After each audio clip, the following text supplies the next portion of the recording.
Bien, tout de suite, le générique de Une voix, une histoire, des images. On va donner la parole à Manik dans quelques secondes.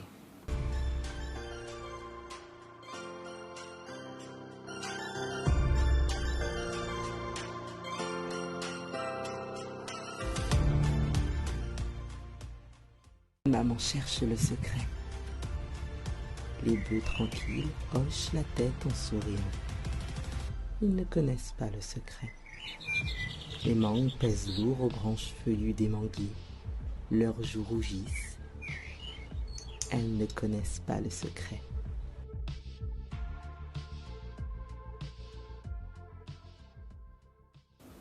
Oh, bonjour Manik, alors aujourd'hui on parle de quoi? Oh, bonjour. Ou de qui? Aujourd'hui, pour rappel, donc le mois de mars, c'est le 8 mars en tout cas, c'est la journée des droits internationaux de la femme. Et c'est vrai qu'Une voix, une histoire des images, en tout cas sur tout ce mois et toutes les présentations que nous ferons, fera un focus sur la femme. Donc volontairement, nous avons orienté notre choix sur un ouvrage écrit par Richard Saint-Silly. Oui. Qui s'appelle Morne-Raide. Donc Morne-Raide, c'est l'histoire d'un homme, donc l'Aurélien, qui s'amuse entre guillemets régulièrement à frapper sa femme, sa compagne, wow. Parce que trop d'alcool, oui. Donc Richard Saint-Silly s'inscrit quand même dans un contexte guadeloupéen. Donc quand le rhum coule à flot et qu'on ne sait pas maîtriser, comme diraient les jeunes, maîtriser le chadao, ouais. Quand ils ne savent pas se maîtriser, qui prend des coups, c'est souvent la femme et l'enfant. Et Antoinise va s'autoriser à lui dire non, à lui dire ça suffit. Et elle va quitter ce foyer où elle était malheureuse pour essayer justement de se reconstruire. Et nous allons écouter donc un extrait qui permettra un petit peu de se mettre dans l'ambiance de cet ouvrage. Tout à fait, c'est parti. Morne-Raide, écrit par Richard Saint-Silly, mis en voix par André Berton pour Une voix, une histoire. Peines et tourments. Reste où tu es. Si tu me frappes encore, je te tue. Antoinise a levé son bras. Dans sa main droite, elle tient un couteau de cuisine à la lame aiguisée et pointue. Ses yeux lancent des éclairs et ses lèvres se figent dans une grimace de colère. L'homme, en face d'elle, a reculé d'un pas, surpris par la soudaineté de son geste et par la menace de l'arme au-dessus de sa tête. Il se ressaisit, tend le bras, invitant ainsi la jeune femme à déposer le couteau dans le creux de sa main ouverte. Mais la réaction d'Antoinise est si violente qu'elle le surprend encore une fois. « Bouge pas, je t'ai dit, l'Aurélien !» Écoute bien ce que je vais te dire. Aujourd'hui est le dernier jour que tu me frappes, vaut rien, car je vais m'en aller pour de bon. Assez, femme, et donne-moi ce couteau. Non, j'en ai assez. Ça fait 2 ans que je te supporte, que ma vie est comme un enfer tout bonnement, une tribulation. C'est comme qui dirait « J'avais péché une maman, faute que je traînais derrière mon dos une grosse charge de misère et de malédiction. » En vérité, ça fait bien longtemps, oui, que je n'ai pas eu un petit morceau de bonheur avec toi. Que misère sur misère, voilà, toujours à me maudire, à me dire de mauvaises paroles, m'insulter, me traiter de chienne, comme si j'étais la plus mauvaise femme de la création. Aujourd'hui, c'est jour de compte, cher. Je vais te dire le fond de ma pensée, l'Aurélien. Tu es un vieux nègre sans cœur et sans sentiment. Le jour où je me suis mise en ménage avec toi, j'aurais mieux fait de me donner la mort, tellement ma vie est devenue insupportable avec toi. Voilà ce que je pense. Moi, Antoinise, qui te parle, je te dis aujourd'hui en face du soleil qui se lève dans le ciel du bon Dieu, je te laisse tomber, misérable que tu es.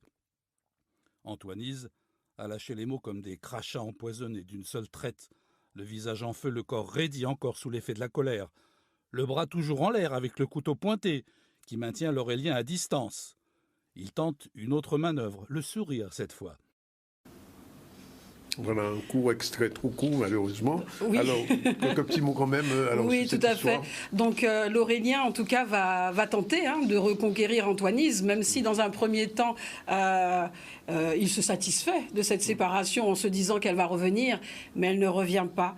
Et... on va pas tout dire. On va pas tout dire, mais sommeille en lui, en tout cas, une certaine colère qui l'amènera à faire l'irréparable. Et j'invite tout un chacun donc à découvrir ce roman. Alors c'est un petit roman de 200 pages, 123 pages. C'est 2 heures d'écoute, donc il est paru aux éditions papier, aux éditions Negmaron. Et en version audio à Une voix, une histoire, avec la voix que vous avez entendue, c'est la voix d'André Berton. Ah bon? Donc oui, tout à fait. RCI Martinique. Oui. Ah bon? exact. Il a Qui nous, travaillé avec moi. vous voyez, donc il nous a contacté de la Martinique et qui est sorti de sa retraite pour pouvoir travailler avec nous et nous prêter sa voix. D'accord. D'accord. Parfait. Sinon sinon, alors, avant de passer aux ouvrages que j'ai amenés, 3 événements ce 8 mars à retenir. Oui.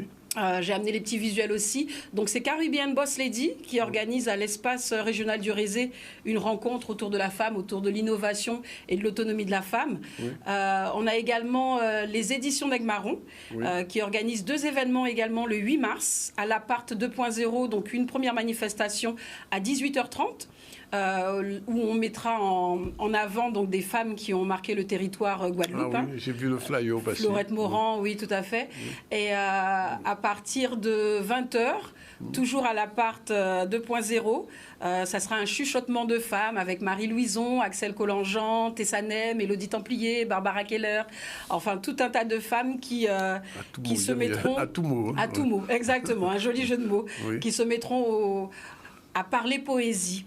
Et j'ai également voulu amener 3 ouvrages parce que c'est important, c'est-à-dire que souvent, nous avons tendance à dire que la Guadeloupe, c'est terre de talent, terre de champions. Et 3 ouvrages. Le Ballet des masques de Serge Urgin, prix littéraire Terre éparse 2021. C'est un roman. J'étais assise sur un petit banc de Cynthia Gokoul. Prix littérature de jeunesse FEDCAM Marie Scondé 2022. La confiseuse de Dominique Lancastre, prix SGDL, primé pour la première nouvelle, prix 2023. Je crois qu'il est important de souligner déjà que 3 années de suite, les éditions d'Aigues-Marron ont remporté des prix pour leur auteur. Il m'a dit un jour il arrivera au Goncourt. Oui, on le lui souhaite en tout cas. C'est tout le mal qu'on lui souhaite. Mais c'était important de le souligner parce que nous avons des auteurs aujourd'hui qui prennent la relève. Cynthia est née en 1981, toute jeune. Elle a déjà le prix FEDCAM Marie Scondé. Dominique Lancastre, sa première nouvelle. Serge Urgin, qu'on connaît par son altruisme et sa vocation, en tout cas, à servir les populations les plus fragiles sur la Guadeloupe. Ils ont travaillé pour ça et c'était important de les souligner. C'est bien. J'ajoute que ce soir, on présente à la Wawak les Noires parisiennes. Tout à fait. C'est une franco-congolaise. Exactement. Elle est venue ici, Nicole Kobi. Oui. C'est un ouvrage vraiment... Alors, c'est ce qu'on appelle un roman graphique. Oui. Intéressant, vraiment.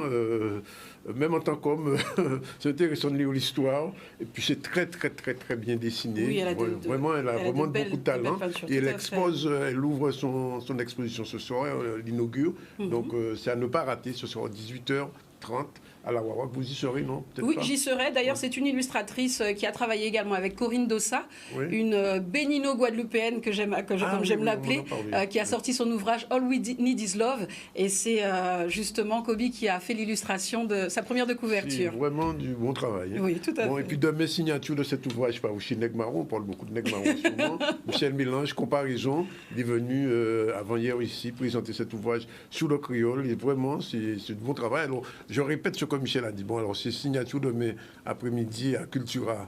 Dans le centre commercial, mais il dit que son ouvrage, il l'a écrit aussi pour les écrivains qui, quelquefois, utilisent le créole, mais quelquefois, il y a bigidi parce qu'il manque des mots. Ils prennent du français, quelquefois, ils créolisent le français alors qu'il y a l'équivalent en créole. Deuxièmement, pour les auteurs, les dramaturges, les gens qui veulent écrire sur du théâtre, il y a un bon vocabulaire, et bien sûr les cinéastes, et bien sûr les poètes. Comparaison, et quand on dit comparaison, c'est pas raison en français, mais vraiment c'est un livre fondamental. Et je vois que le travail de recherche est très important au niveau du créole, et je ne peux que conseiller à tous les Guadeloupéens, et surtout, justement, aux profs de français, de créole. Je vais enseigner créole, mais son livre vous lit et vous bien étudié les élèves. Voilà ce qu'on pouvait dire sur la littérature. J'étais bien content que Manix soit là, justement, avec ces 3 ouvrages.